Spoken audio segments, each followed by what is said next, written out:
Olá, meus protegidos e protegidas desse Brasil.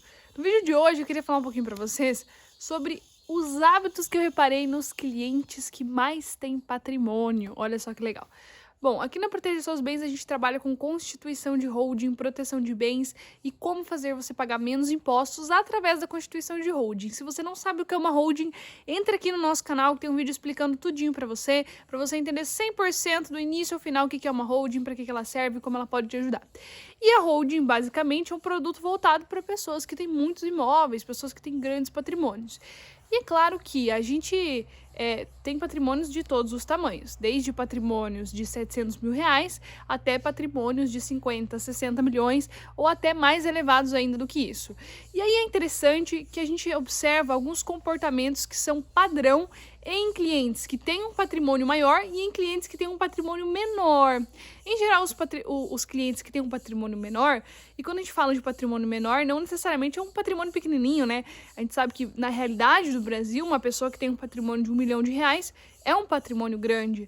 Porém, não comparado com o máximo de potencial que a gente vê que outras pessoas têm, né? Ou seja, é um grande patrimônio comparado com a média, mas comparado com os grandes, não é um patrimônio tão grande assim. E aí os clientes que a gente repara que não tem um patrimônio tão grande, algo muito interessante é o seguinte: a gente vê que eles são mais enrolados para mandar os documentos, exatamente, eles contratam o serviço, às vezes 2, 3 meses depois de ter contratado o serviço, eles enviam os documentos, a gente faz pergunta para eles não sabem responder, tá tudo meio enrolado, a parte burocrática dos documentos, dos imóveis, ou ainda são pessoas que têm os bens muito envolvidos em problemas, ou pessoas que não têm os bens regularizados no imposto de renda. Enfim, a gente vê que tem vários nozinhos. Não que isso esteja errado, até mesmo porque a gente não é ensinado na escola a como administrar nosso patrimônio, a como gerir tudo isso, mas é claro que a gente também sabe que se a gente se esforçar um pouquinho, o mínimo de organização a gente consegue ter. E até mesmo não só isso, gente. Clientes que têm um patrimônio um pouquinho menor é muito interessante. Para algumas pessoas, elas têm patrimônios de 20, 30 milhões e elas acreditam que isso não é muito, que isso é pouco. E tem pessoas que têm patrimônios de 800, 900 mil reais e acreditam que tem um rei na barriga, que são ricas, milionárias e que tem demais. E na verdade, para vocês verem, né, é tudo uma questão de ponto de referência. Então algumas pessoas têm muito e acreditam que tem pouco, e outras têm pouco e acreditam que tem muito.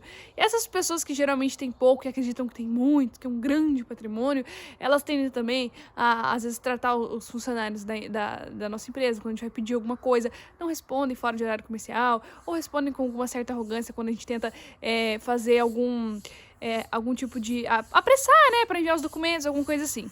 E agora os clientes, vamos falar um pouquinho dos clientes que a gente vê que tem os patrimônios maiores, né, as características desses que a gente vê que se repete de quem tem grandes patrimônios. Eles são extremamente rápidos em resolver o que a gente precisa. Resolver o que a gente precisa é basicamente fornecer os documentos que a gente precisa para começar a fazer a holding. Então, eles são assim, no dia que eles contratam o nosso trabalho, eles já mandam no e-mail da gente todos os documentos que a gente pede, não demora nada. A gente faz o documento, envia para eles conferirem, no mesmo dia eles já conferem, leem tudo e falam se está positivo, se não está negativo. Então, assim, o que a gente vê um contraste muito grande é até a procrastinação, né? Eles costumam não procrastinar, fazem tudo no dia. Outra questão importante, tá tudo regularzinho lá no imposto de renda. Isso é até engraçado, que a gente tem uma ideia de que no Brasil todo mundo faz tudo ilegal, para você ser rico você tem que sonegar. E na verdade o que a gente vê é o contrário. As pessoas que têm os maiores patrimônios são as pessoas que têm a declaração do imposto de renda mais certinho que a gente vê. São pessoas que declaram aluguéis que a gente paga. A gente vê que aluguéis, a maioria dos clientes não declara os aluguéis do imposto de renda, sim, isso é fato, mas muitos que têm patrimônios enormes, já chegamos a ver a faturamento de aluguéis de 50 mil reais serem declarados no imposto de renda, pagando 27,5% de imposto. Então, assim, é uma organização muito maior. Os imóveis, em geral, estão totalmente desimpedidos, não estão envolvidos em nenhuma dívida, não estão envolvidos em nenhum processo. Em geral, até mesmo a estrutura familiar. E olha que engraçado, né?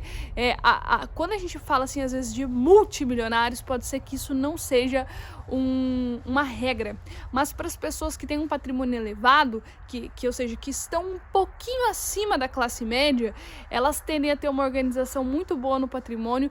E digo mais, a estrutura familiar, como eu estava comentando agora há pouco, são até pessoas que se dão melhor, são famílias, filhos, que têm ali muito bem dividido, qual que é a função de cada um, o que é de cada um, não tem assim aquela briga por patrimônio. Então eu falo assim, a pessoa quando ela tem pouco, ela acaba tendo muitos problemas com os imóveis pela falta de organização. Às vezes não sei se é porque ela acha que tem pouco, então não organiza muito bem, ou enfim, qualquer coisa do tipo.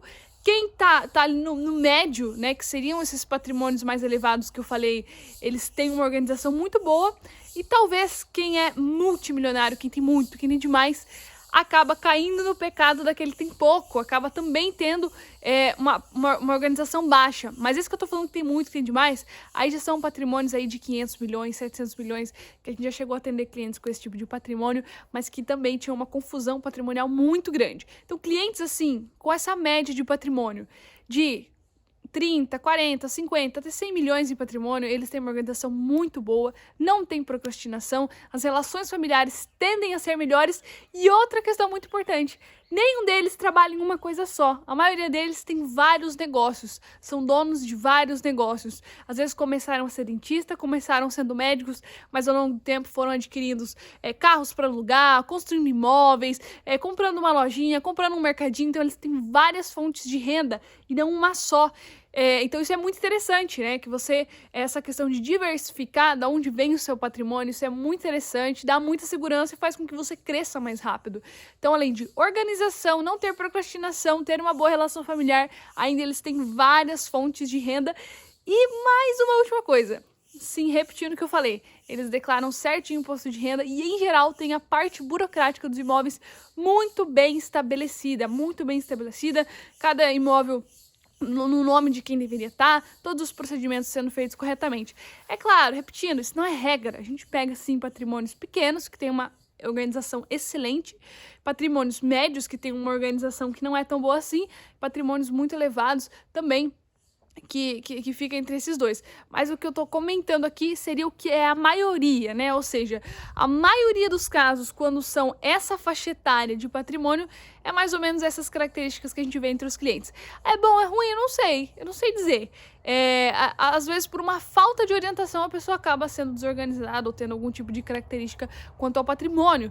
Cada cliente é um cliente. Às vezes ele peca num aspecto, mas ele é muito bom em outro. Enfim, todos nós somos moldados por defeitos e qualidades. E tudo bem, não tem como ser perfeito. Mas aqui o que eu queria compartilhar nesse vídeo é basicamente a visão que a gente tem de uma maneira muito ampla de como o brasileiro administra o patrimônio imobiliário.